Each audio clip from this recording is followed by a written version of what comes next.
of PitchPoint. Today I'm going to be introducing you to my recorder collection. Now, people often say to me, as a professional recorder player, how many recorders do you have in total? And I always find this a very difficult question, because of course I have lots of different types of recorders. I've got my wooden recorders, different stages and types of wooden recorders, plastic recorders I use for teaching. But today I'm going to introduce you to a few of my wooden recorders that I have here. The one I'm holding is in fact my very first alto, my first wooden alto, which I bought from the early music shop when it was in Bradford. Now, I grew up in Aberdeen, and so actually it was a great expedition with my father and my wonderful recorder teacher Sheila Reid, and they came down with me to choose an instrument when I was about 13 or 14. And this really is a very, very nice instrument. I'd kind of forgotten about it, but my parents sent it to me just before this podcast, and I'm really delighted that it sort of still is in really nice condition.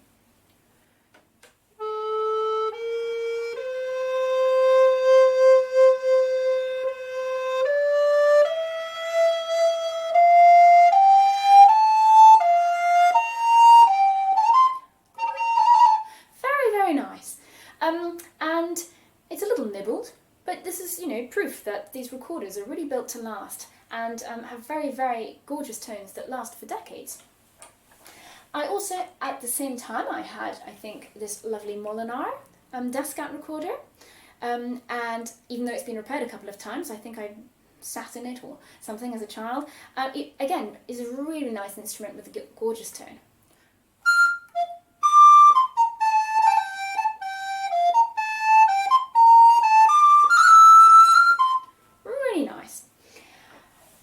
And I have a soprano here, which I'm not going to play because I think it might not sound so very nice on the speaker, on the microphone. And again, it's a Merc, a really nice Merc boxwood. I prefer boxwood instruments in general. I find that they have a really nice, powerful sound, but also a sweetness to them. And also fruitwoods as well, as I'll show you in a minute. So these are instruments at 440 pitch. But these days I tend to play mostly with the ensemble in 415 or Baroque pitch, so a semitone down. And I have lots of beautiful recorders at that pitch, including this really nice Philippe Lachey recorder. I have lots of Philippe's instruments. He's a wonderful French maker, and he uses the most beautiful woods, often lovely local Provençal fruitwoods. And this one is a voice flute. And for those of you who don't know what it is, it's kind of like a tenor in D, although it was invented kind of to reflect the range of the human female voice. It was used in early 18th century. No one's quite sure how it was used. There are lots of theories going around, and it has a lovely soft tone, really beautiful, and it's a very light instrument, this one, so I like that very much.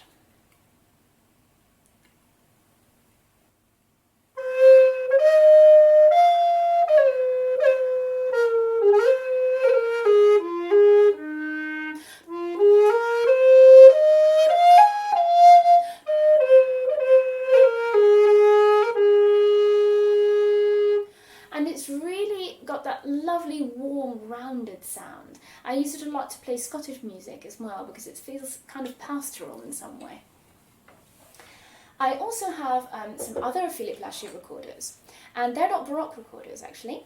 They are models of earlier recorders, and we call these Ganassi style recorders. So this one, for example, this is also not your classic alto, it's a G alto. And again, using it in comparison to a sort of normal alto length, it's a bit shorter. And it's also different in some other ways. So Ganassi type instruments have huge bells at the bottom, big holes, so lots of room for the sound to come out. But as a result, the sound isn't as focused. But they're very, very beautiful, and they work so nicely in a big acoustic for something like Bassano.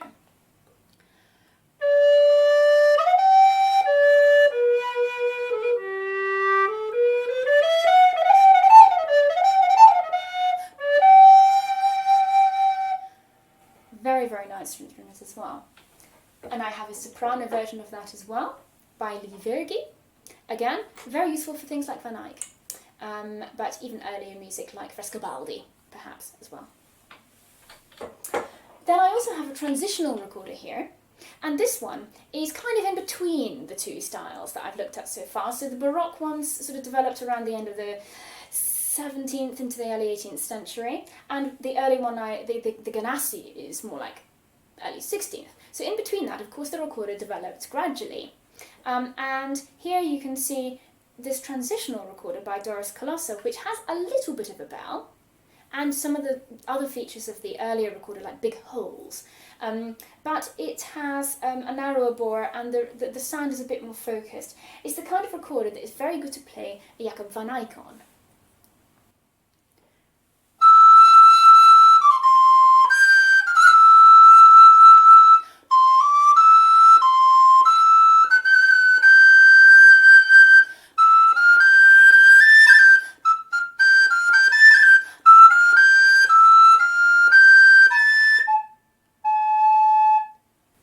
Really beautiful. And here I actually have two joints, one at 440 and one at 415, so that I can choose what pitch I play at. That comes in very useful, as often you don't quite know where you're going to end up with a piano or something at a different pitch when you're performing. Last but not least, I'm going to talk about my lovely bass. I acquired this earlier this year. I bought it from Japan, and this is a Yamaha bass. I really recommend these. You can buy them from the early music shop, and they have the most beautiful varnishing, red and kind of rich colour, and a very, very beautiful sound.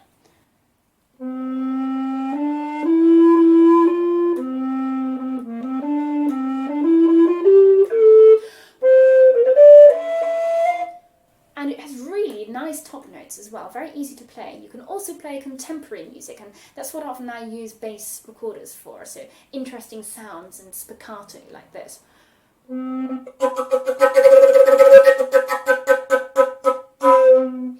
So it's not everyone's style of music, but I really enjoy playing it.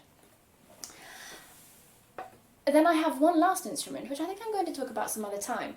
It's sort of the 19th century recorder, people say, and it's called the chakan, but I think I'm going to have to wait for another episode for that. So watch that space, and thank you for joining me. So it's time for some music, and today Tom and I are going to play a very small part of a piece called Thistle by James Oswald. And this is a very lovely Scottish piece, very Scottish sounding, and I'm playing a 415 alto by Philippe Lachey, which actually I don't have here at the moment, as it's on its way back to the UK from France, where it's been for repair. So this is the Pastorale from the Thistle.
Thanks everyone for joining me today.